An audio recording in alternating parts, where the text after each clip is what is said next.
నమస్తే విత్రి న్యూస్ కి స్వాగతం. నా పేరు నిహార్. ముందుగా హెడ్లైన్స్. ఉమ్మడి రాష్ట్రంలో స్వర్గీయ పివి నరసింహారావుని గౌరవించలేదు. పివి అందించిన సేవలను నిర్లక్ష్యం చేశారన్న మంత్రి శ్రీనివాస్ గౌడ్. డాక్టర్ కిడ్నాప్ కేసులో మొత్తం 7 అరెస్ట్. మరో 6 పరారీలో ఉన్నట్టుగా సిపి సజ్జనార్ వెల్లడి.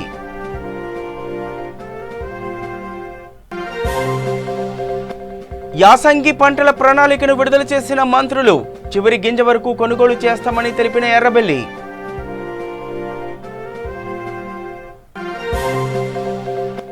దుబ్బాక ఉప ఎన్నికల్లో శ్రీనివాస్ రెడ్డిని గెలిపించండి. మెజార్టీతో గెలిపించాలని కోరిన రేవంత్ రెడ్డి.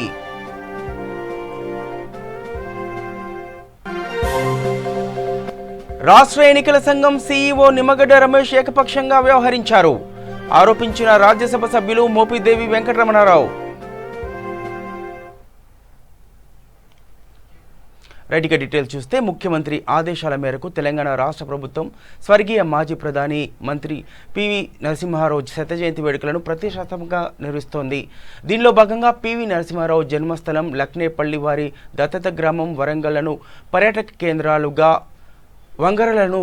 కేంద్రాలుగా అభివృద్ధి చేయడం కోసం రూపొందించిన ప్రణాళికలపై తెలంగాణ రాష్ట్ర పర్యాటక శాఖ ఆధ్వర్యంలో కన్సల్టెంట్లు నివేదిక రూపొందించారు. దీనికి సంబంధించిన పవర్ పాయింట్ ప్రజెంటేషన్ను మంత్రి శ్రీనివాస్ గౌడ్, రాజ్యసభ సభ్యులు కేశవరావు, పివి కుటుంబ సభ్యులు ప్రభాకర్ రావు తిలకించారు. ఈ సందర్భంగా మంత్రి శ్రీనివాస్ గౌడ్ మాట్లాడుతూ, ఉమ్మడి రాష్ట్రంలో స్వర్గీయ పివి నరసింహారావుని గౌరవించలేదన్నారు. వారు అందించిన సేవలను నిర్లక్ష్యం చేశారని తెలిపారు. రాజ్యసభ సభ్యులు కె కేశవరావు మాట్లాడుతూ, స్వర్గీయ పివి నరసింహారావు సేవలు, సంస్మరణలు భవిష్యత్ తరాలకు అందించేందుకు వెబినార్లను నిర్వహిస్తామన్నారు. గొప్ప చరిత్ర గల వ్యక్తుల యొక్క అనేక రకాల పుట్టినరోజు కానీ వర్ధంతులు నిర్వహించుకుంటూ, మరి వారు చేసినటువంటి జ్ఞాపకాలను అవన్నీ కూడా పుస్తకాల్లో కూడా ప్రచురించుకుంటూ కార్యక్రమం చేస్తూ, మరి ఈరోజు అంత గొప్ప మహోన్నతమైనటువంటి వ్యక్తి పివి నరసింహారావు గారిది మరి కనీసం సమైక్య ఆంధ్రప్రదేశ్లో వారికి తగిన ప్రాధాన్యత కానీ గౌరవం కానీ దక్కలేదు.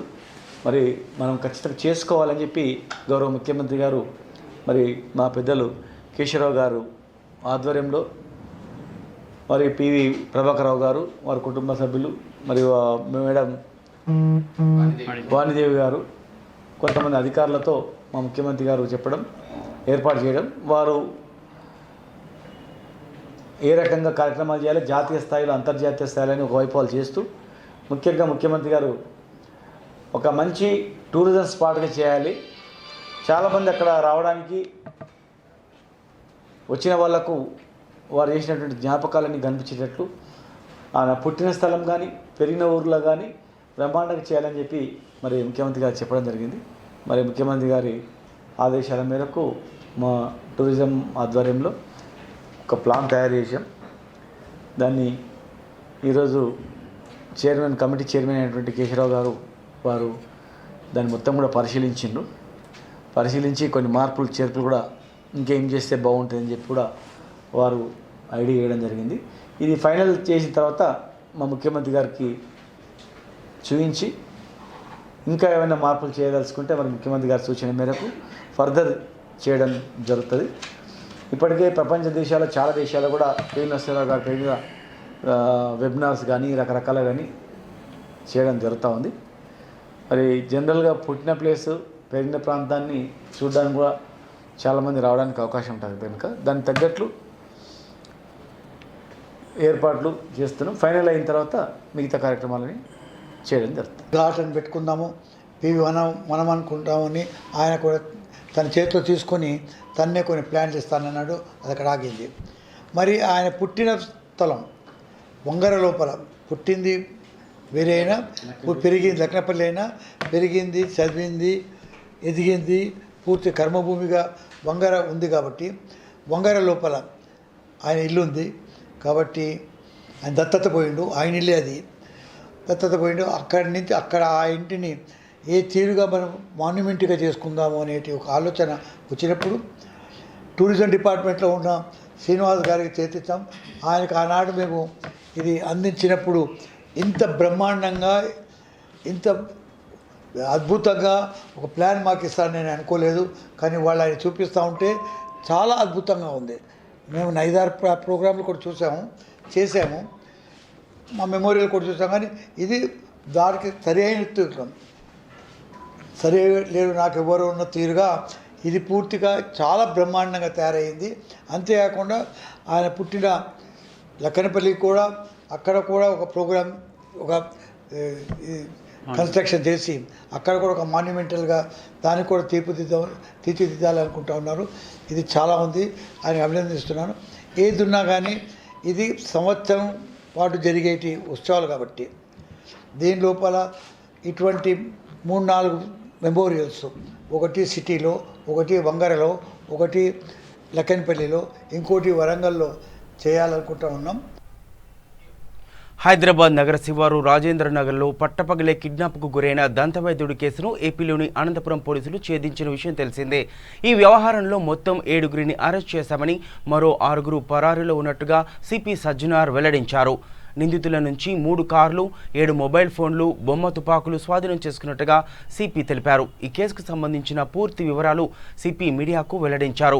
కిడ్నాప్ సూత్రధారి ముస్తాఫా వైద్యుడు హుస్సేన్కు దగ్గరి బంధువుని తెలిపారు.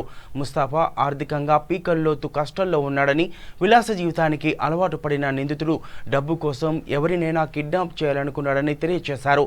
హుస్సేన్కు ముస్తాఫా దగ్గరి బంధువు కావడంతో ఆయన్నే కిడ్నాప్ చేయాలని నిశ్చయించుకున్నాడన్నారు. పథకం ప్రకారం కిడ్నాప్ చేసేందుకు హుస్సేన్ ఉండే అపార్ట్మెంట్లోకి ప్లాట్ అద్దెకు తీసుకోవడంతో పాటు 2 బృందాలను ఏర్పాటు చేసుకున్నాడన్నారు. ఒక బృందం కిడ్నాప్ చేస్తే మరో బృందం బెంగళూరు తీసుకెళ్లేలా ప్రణాళిక రూపొందించాడని తెలియజేశారు. 48 గంటల్లోపు 10 కోట్లు ఇవ్వాల్సిందిగా హుస్సేన్ కుటుంబ సభ్యులకు ఫోన్ చేసి డిమాండ్ చేశారని, ఈ క్రమంలో బెంగళూరు వైపు హుస్సేన్ని తీసుకువెళ్తుండగా అనంతపురం పోలీసులు 44వ జాతీయ రహదారిపై రాప్తాడు సమీపంలో కిడ్నాపర్లను నిలువరించి అదుపులోకి తీసుకున్నారని సజ్జనార్ వివరించారు.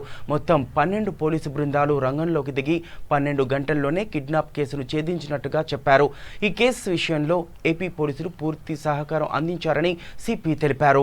ప్రసన్న కుమార్, ఆమన్గల్ ఇన్స్పెక్టర్ ఉపేంద్రరావు, మన శ్రీధర్ ఇన్స్పెక్టర్ షాద్నగర్, మొత్తం SOT CCS team plus Shamshabad Rajanagar officers, దాదాపు 100 పైన ఆఫీసర్స్ ఈ ఒక కేసుని అంటే రికార్డ్ స్థాయిలో ఆల్మోస్ట్ 12 అవర్స్ లో ఛేదించగలిగారు. వాళ్ళందరూ కూడా నేను పేరుగా అభినందిస్తున్నాను.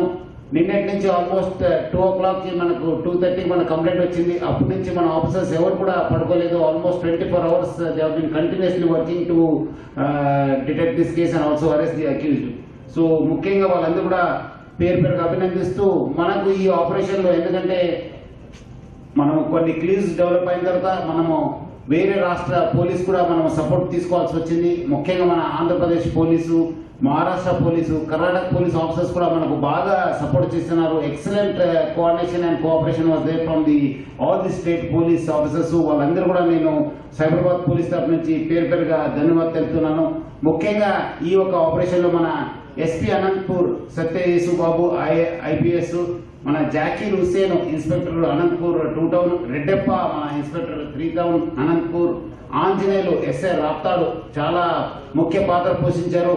మనం ఇచ్చిన క్లూ ప్రకారము, ఇచ్చిన ఇన్ఫర్మేషన్ ప్రకారం వాళ్ళు immediately almost 2 o'clock night 2 o'clock నుంచి మనము చేసింగ్ కావడం జరిగింది. సో వాళ్ళు చాలా కోఆపరేట్ చేస్తున్నారు. అదేవిధంగా మనం ఇంకా ప్రికాషనరీ స్టెప్స్ గా మనము కర్ణాటక పోలీస్ కూడా మనము అలర్ట్ చేయడం జరిగింది. అక్కడ ఉన్న ఎస్పీ చిత్రదుర్గ రాధిక ఐపీఎస్, వాళ్ళ ఇన్స్పెక్టర్ మంజునాథ్ చెలికేరే ఇన్స్పెక్టర్, నగేష్ మన ఎస్పీ బీదర్, ప్లస్ మన SP Ballari Saidulu Adavath, Kiran crime PSI, Naveen crime PC Umnabad police station మొత్తం ఆఫీసర్స్, మన మిథున్ ఎస్పీ చిక్కబళ్ళాపూర్, అదేవిధంగా మన Chetan SP coastal security Karnataka.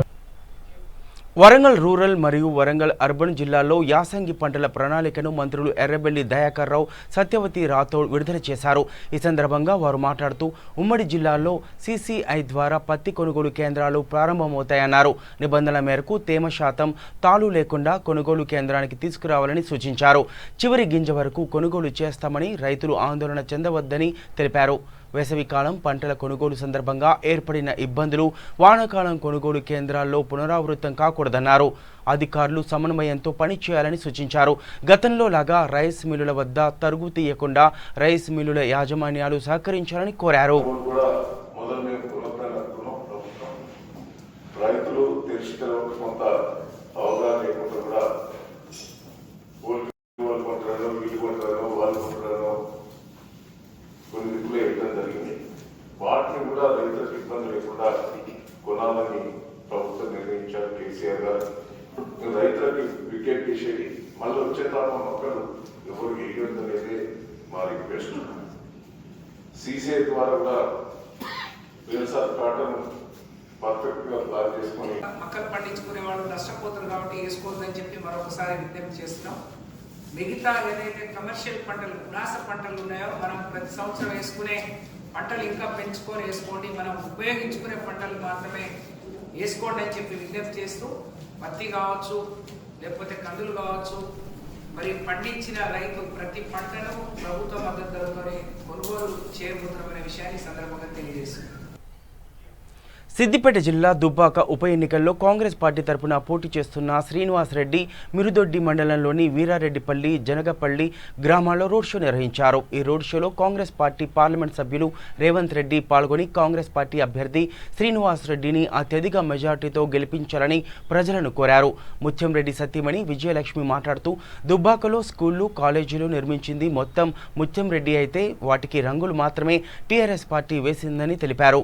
ప్రజలు ఆశీర్వదించి తమ కొడుకు శ్రీనివాస్ రెడ్డిని గెలిపిస్తే దుబ్బాకను గజ్వేల్, సిద్దిపేటలాగా దుబ్బాకను అభివృద్ధి చేస్తారని తెలియజేశారు. ఈ కార్యక్రమంలో మండల కాంగ్రెస్ నాయకులు పాల్గొన్నారు.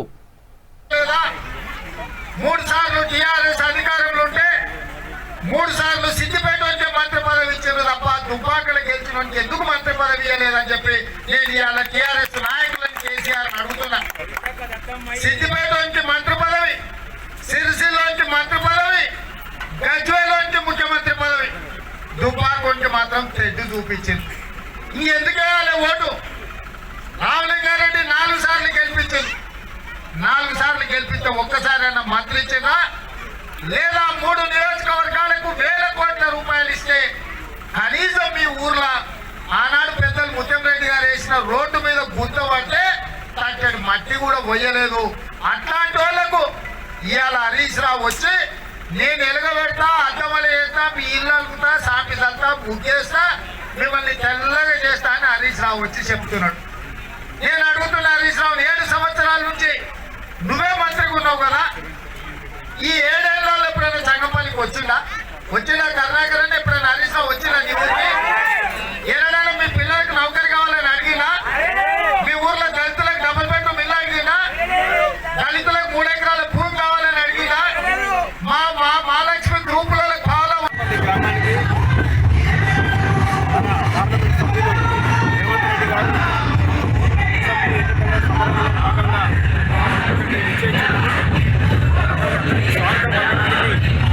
గ్రామంలో ఉన్నటువంటి యువకులు కానీ అదేవిధంగా మహిళా సోదరులందరూ కూడా పెద్ద ఎత్తున ఘనస్వాగతం పలుకుతా ఉన్నారు.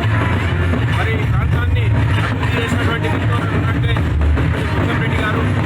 మరి ముఖ్యంగా ఇప్పుడు జరుగుతున్నటువంటి అన్యాయం ఏంటంటే ఈ యొక్క ప్రాంతం వెనుకబడిపోయినటువంటి ప్రాంతం. ఇక్కడ ఏమన్నా ప్రభుత్వ పరంగా ఏ బడ్జెట్ ఇచ్చినా కూడా ఒకవైపు గజ్వేల్ దిక్కు, ఒకవైపు సిద్దిపేట వైపు 2 అసెంబ్లీ నియోజకవర్గాలకు తీసుకెళ్లి మరి ఈ ప్రాంతాన్ని అన్యాయం టీఆర్ఎస్ నాయకులు మరి చేయడం జరిగింది. మరి ఈరోజు తప్పకుండా కాంగ్రెస్ అభ్యర్థిని గెలిపించినట్టయితే ఆ అభ్యర్థికి మరి ఒక చెప్పబెట్టుగా మరి టీఆర్ఎస్ ఉంటుంది. తప్పకుండా అభ్యర్థికి మేము అందరం కూడా అండదండగా ఉంటాం. ఈ అభివృద్ధి కార్యక్రమాల్లో పాలు పంచుకొని కేసీఆర్కు బుద్ధి చెప్పాలని ఈ సందర్భంగా కోరుకుంటాం. అదేవిధంగా వీరెడ్డిపల్లిలో జంగంపల్లి, ఇప్పుడు మా ఉన్నది జంగంపల్లి, ఆ 2 గ్రామాల్లో ప్రజలు బ్రహ్మాండంగా బ్రహ్మరథం పట్టారు. మరి ఘన స్వాగతం పలికారు. మరి రాబోయే కాలానికి తెలంగాణకు ఒక నాయకుడు కనిపిస్తూ ఉండంటే అది రేవంత్ రెడ్డి గారని ప్రజలు చూసుకుంటా ఉన్నారు. మరి ధీటుగా జవాబు చెప్పే వ్యక్తి, ప్రజల మధ్య ఉండే వ్యక్తి, ఈరోజు యువకులు కోరుకుంటున్న వ్యక్తి ఎవరు ఉన్నారంటే అది రేవంత్ రెడ్డి గారి సందర్భంగా తెలియజేస్తారు. ఈరోజు ఉప ఎన్నికల్లో మా ప్రియతమ నాయకులు వర్కింగ్ ప్రెసిడెంట్ గారు మల్కాజ్గిరి పార్లమెంట్ సభ్యులు గౌరవనీయులు జంగంపల్లి గ్రామానికి సందర్భంగా ఇక్కడ గ్రామ కాంగ్రెస్ పార్టీ గ్రామ పెద్దలు గ్రామ యువకులు పెద్ద ఎత్తున అందరికీ స్వాగతం చేస్తున్నారు. మరి ఈరోజు తుపాకాలు జరుగుతున్న తుమ్మకూరు మరి కాంగ్రెస్ పార్టీ విజయం సాధించడం మేము అనుకుంటా ఉన్నాం. ఎందుకంటే టీఆర్ఎస్ పార్టీ చేస్తున్నటువంటి వ్యతిరేక పనులు ప్రజలంతా చూస్తూ ఉన్నారు. కానీ ఈరోజు గుంటూరు జిల్లా రేపల్లె పట్టణంలో వైఎస్ఆర్సీపీ పార్టీ కార్యాలయంలో రాజ్యసభ సభ్యులు మోపిదేవి వెంకటరమణారావు విలేకరుల సమావేశం నిర్వహించారు. ఈ సమావేశంలో ఆయన మాట్లాడుతూ గత సంవత్సరం మార్చి నెలలో నిర్వహించవలసిన ఎన్నికలను పార్టీలను రాష్ట్ర ప్రభుత్వాన్ని సంప్రదించకుండా ఏకపక్షంగా నిర్ణయం తీసుకుని నిలుపుదల చేశారని తెలిపారు. రాష్ట్ర ఎన్నికల సంఘం సీఈఓ నిమ్మగడ్డ రమేష్ స్థానిక సంస్థల ఎన్నికల కొరకు రాష్ట్ర వ్యాప్తంగా కోవిడ్ వైరస్ విస్తృతంగా వ్యాపించి ఉన్న సమయంలో రాష్ట్ర ప్రభుత్వాన్ని సంప్రదించకుండా అఖిలపక్ష పార్టీల సమావేశం నిర్వహించడం ఒంటెత్తు పోకడకు నిదర్శనమని ఆరోపించారు. అంటే రాష్ట్రంలో స్థానిక సంస్థల ఎన్నికలు జరగాలి అన్నటువంటిది ఇక్కడ గుర్తుంచుకోవాల్సిన ప్రధానమైన అంశం, ఆంధ్ర రాష్ట్ర ఎన్నికల సీఈఓగా ఉన్నటువంటి నిమ్మగడ్డ రమేష్ గారు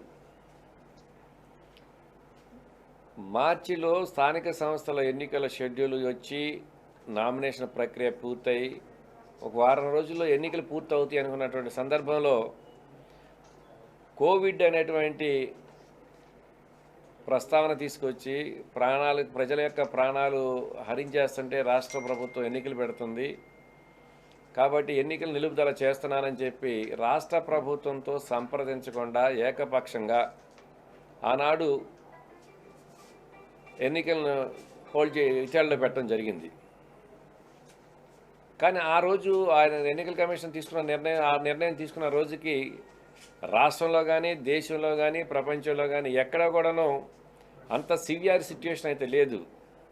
ఈ కోవిడ్ పాజిటివ్ కేసెస్ కానివ్వండి, మరణాల సంఖ్య కానివ్వండి, ఆ రోజు అంత సివియారిటీ లేదు. సివియారిటీ లేకపోయినా ఏకపక్షంగా ఆ రోజు నిర్ణయం తీసుకోవటం, ప్రభుత్వంతో సంప్రదించకుండా నిర్ణయం తీసుకుని ఆ నిర్ణయాన్ని అమలు జరిపినటువంటి పరిస్థితులు ఉన్నాయి. మరలా ఈరోజు దాదాపుగా వేల మంది చనిపోయారు. ఇప్పటికీ మన రాష్ట్రంలో అగ్రెసివ్గా ఏ రాష్ట్రంలో లేనన్ని విధంగా పరీక్షలు జరుగుతున్నప్పుడు కూడాను ఇప్పటికి కూడా 3 నుంచి 4,000 మంది 5,000 మంది రోజు పాజిటివ్ కేసెస్ ఐడెంటిఫై అవుతున్నటువంటి పరిస్థితులు ఉన్నాయి. ఇలాంటి పరిస్థితుల్లో ఎన్నికలు పెట్టాల్సిందే అని చెప్పి ఆయన హడావుడి పడటం, ఆ క్రమంలోనే రాష్ట్ర ప్రభుత్వంతో సంప్రదించకుండా ఈరోజు రాష్ట్రంలో ఉన్నటువంటి రాజకీయ పార్టీలతో సమావేశం ఏర్పాటు చేయడం అనేటువంటిది నిమ్మగడ్డ రమేష్ గారు తీసుకుంటున్నటువంటి నిర్ణయాలలో అనుమానాస్పదం కాదు, పూర్తిగా ప్రభుత్వానికి ఎగనెస్ట్గా పనిచేస్తూ ఎగనెస్ట్గా వెళ్ళాలనేటువంటి ఆలోచనతో చేస్తున్నటువంటి ప్రక్రియ తప్ప ఇంకోటి కానే కాదు. రాజ్యాంగబద్ధమైనటువంటి ఎన్నికల కమిషనర్గా నువ్వు ఉన్నప్పుడు ప్రైవేటు హోటల్స్లో ప్రైవేటు వ్యక్తులతోటి, తెలుగుదేశం పార్టీకి సంబంధించిన లేదంటే బీజేపీకి సంబంధించిన వ్యక్తులతోటి నువ్వు సమావేశం ఏర్పాటు చేసినప్పుడే నీ యొక్క నిజాయితీ నువ్వు కోల్పోయావు. ప్రతిపక్షాలతో కుమ్మక్కై చంద్రబాబు నాయుడు గారి యొక్క డైరెక్షన్లో ప్రశాంతంగా ఉన్నటువంటి రాష్ట్రంలో ఎన్నికలైనటువంటి ప్రస్తావన పేరుతోటి నీ యొక్క చంద్రబాబు నాయుడు గారి యొక్క ఎజెండాని అమలు జరపాలని చెప్పి నువ్వు ప్రయత్నం చేస్తున్నావు అనే దానికి అంతకు మించి నిదర్శనం లేనే లేదు. ఖమ్మం జిల్లా తల్లాడలో ఖమ్మం మాజీ పార్లమెంట్ సభ్యులు పొంగులేటి శ్రీనివాసరెడ్డి జన్మదిన వేడుకలను ఘనంగా నిర్వహించారు. ఈ సందర్భంగా టీఆర్ఎస్ పార్టీ సత్తుపల్లి నియోజకవర్గ నాయకులు డాక్టర్ మట్టా దయానంద్ కేక్ కట్ చేసి మిఠాయిలు పంపిణీ చేశారు. ఈ సందర్భంగా ఆయన మాట్లాడుతూ పేద ప్రజల పక్షపాతి పొంగులేటి అన్నారు. ఆయన నిండు నూరేళ్లు ఆయురారోగ్యాలతో ఉండాలని ఆకాంక్షించారు. రానున్న రోజుల్లో ఉన్నత పదవులు అధిరోహించి జిల్లా ప్రజలకు అనేక సంక్షేమ పథకాలను అందించాలని ఆయన ఆశాభావం వ్యక్తం చేశారు. ఈ కార్యక్రమంలో టీఆర్ఎస్ నాయకులు గోపిశెట్టి వెంకటేశ్వర్లు, తల్లాడ సర్పంచ్ పొట్టేటి సంధ్యారాణి, మండల కో ఆప్షన్ సభ్యులు ఎస్కే యూసుఫ్ తదితరులు పాల్గొన్నారు.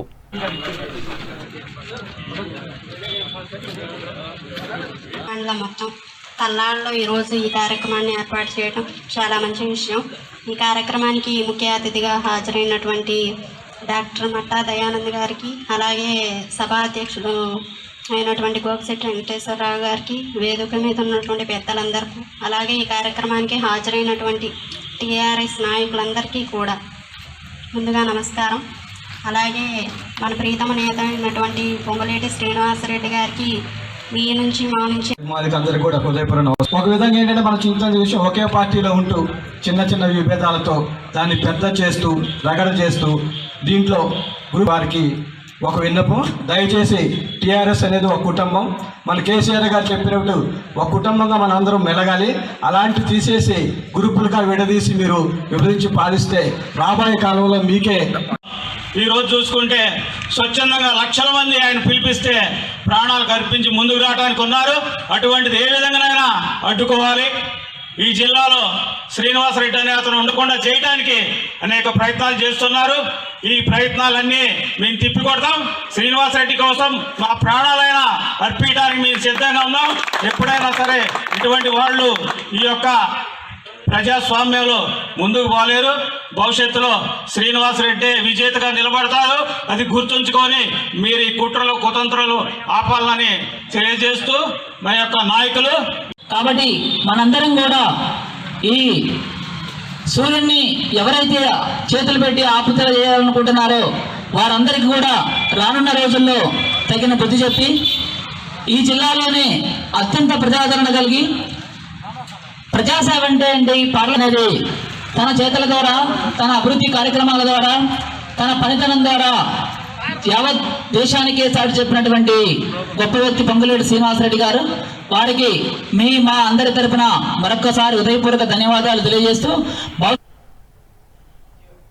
పోలీస్ ఫ్లాగ్ డేలో భాగంగా పోలీస్ అమరవీరుల త్యాగాలను స్మరించుకోవడం కోసం సంగారెడ్డి పట్టణంలోని పోలీస్ కళ్యాణ మండపంలో పోలీస్ శాఖ ఆధ్వర్యంలో రక్తదాన శిబిరం ఏర్పాటు చేశారు.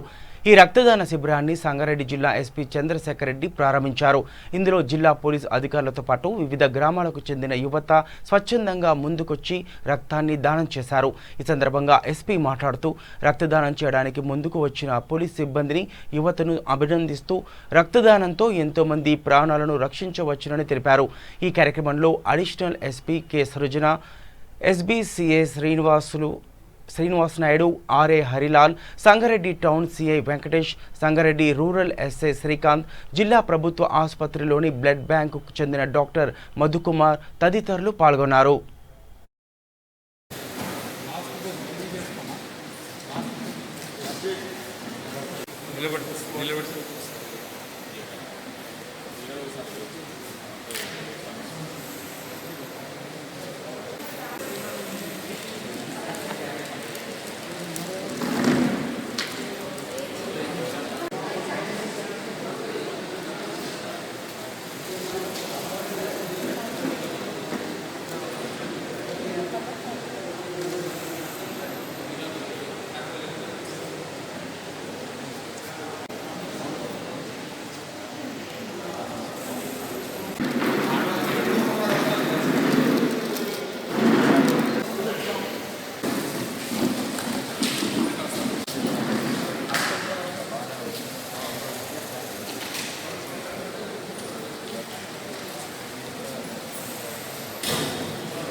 వికారాబాద్ జిల్లా పొడూరు మండలం రాకంచల్ల ఇండస్ట్రియల్ కారిడార్ పార్క్ సమీపంలో హైదరాబాద్ బీజాపూర్ ప్రధాన రహదారి చిన్నబండ తాండా సమీపంలో కలవర్టు పక్కన ఉన్న గుంతలో గుర్తు తెలియని వివాహితను గొంతు కోసి దుండగులు హత్య చేశారు. పగటిపూట ఈ ఘటన జరగడంతో స్థానికులు ఆందోళన చెందుతున్నారు. జాతీయ రహదారి పక్కనే ఇలాంటి ఘటనలు గతంలో జరగడంతో రోడ్డుపైకి రావాలంటేనే భయమేస్తోందని స్థానికులు ఆందోళన వ్యక్తం చేస్తున్నారు. సంఘటన స్థలానికి చేరుకున్న పోలీసులు కేసు నమోదు చేసుకుని దర్యాప్తు చేస్తున్నారు.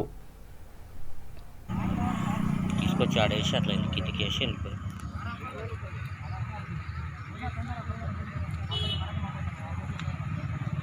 సిటీ ఉంటుంది.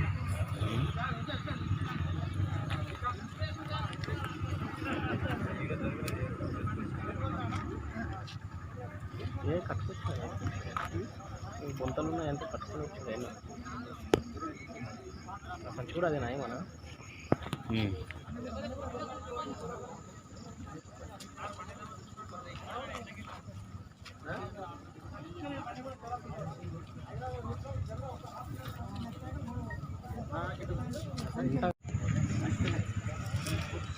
ఇట్లా మంది 50 మంది ఒకరు వాటి ఒక్కరు పడతలేడు తల్లిదండ్రులు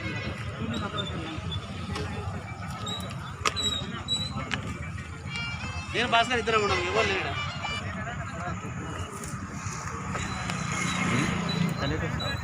భాస్కర్ నాకు అప్పుడే తెలుసు అప్పుడే నాకే తెలుసు చూసినప్పుడు గుర్తు తీసుకో రక్తం కూడా ఉన్నా ఇక సిద్దిపేట జిల్లా దుబ్బాక అసెంబ్లీ ఉప ఎన్నికల సందర్భంగా ప్రజలు ప్రశాంతమైన వాతావరణంలో ఓటు హక్కు వినియోగించుకోవడానికి మేమున్నామని భరోసా కల్పిస్తూ పోలీసులు ఫ్లాగ్ మార్చ్ నిర్వహించారు. దుబ్బాక పట్టణంలో పోలీస్ కమిషనర్ ఆధ్వర్యంలో ఫ్లాగ్ మార్చ్ నిర్వహించారు. ఈ సందర్భంగా కమిషనర్ మాట్లాడుతూ ప్రజలు ప్రశాంతమైన వాతావరణంలో ఓటు హక్కును వినియోగించుకునేలా పటిష్టమైన బందోబస్తు ఏర్పాటు చేస్తున్నట్టుగా తెలిపారు. ఎన్నికలు ప్రశాంతమైన వాతావరణంలో నిర్వహించేలా కేంద్ర బలగాలు మోహరిస్తున్నట్టుగా తెలిపారు. అలాగే ప్రజలు యువతులు ఓటు వేసేటప్పుడు ఓటు యొక్క విలువను గుర్తుంచుకొని ఓటు వేయాలని సూచించారు. ఎందరో మహానుభావుల త్యాగఫలంతో ఈ ప్రజాస్వామ్య వ్యవస్థ అవతరించిందని గుర్తుంచుకొని మీకు నచ్చిన మెచ్చిన వ్యక్తులకు ఓటు వేయాలని తెలిపారు. సోషల్ మీడియాపై గట్టి నిఘా ఉంచామని, తప్పు చేసిన వారిపై కేసులు నమోదు చేసి కఠినంగా వ్యవహరిస్తామని హెచ్చరించారు.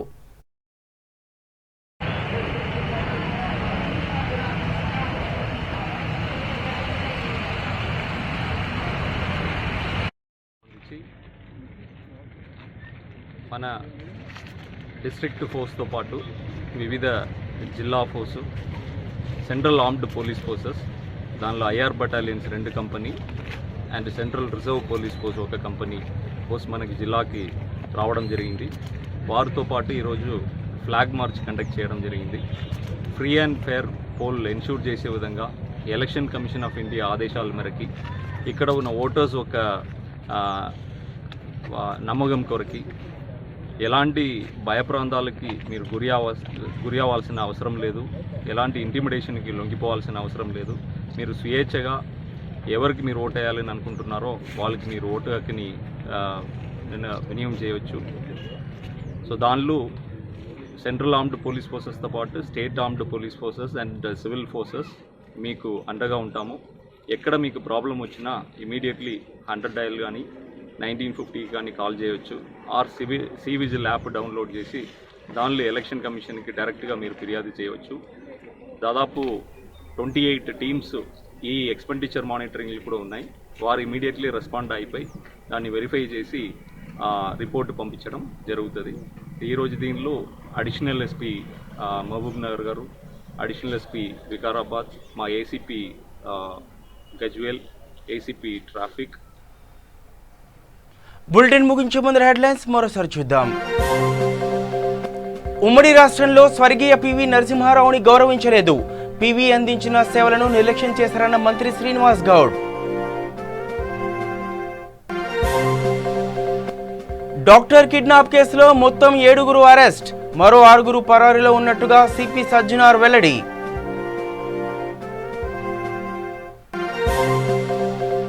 యాసంగి పంటల ప్రణాళికను విడుదల చేసిన మంత్రులు, చివరి గింజ వరకు కొనుగోలు చేస్తామని తెలిపిన ఎర్రబెల్లి.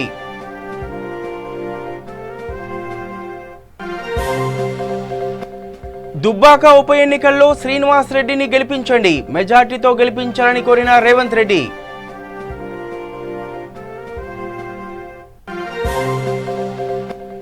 రాష్ట్ర ఎన్నికల సంఘం సీఈఓ నిమ్మగడ్డ రమేష్ ఏకపక్షంగా వ్యవహరించారు, ఆరోపించిన రాజ్యసభ సభ్యులు మోపిదేవి వెంకటరమణారావు.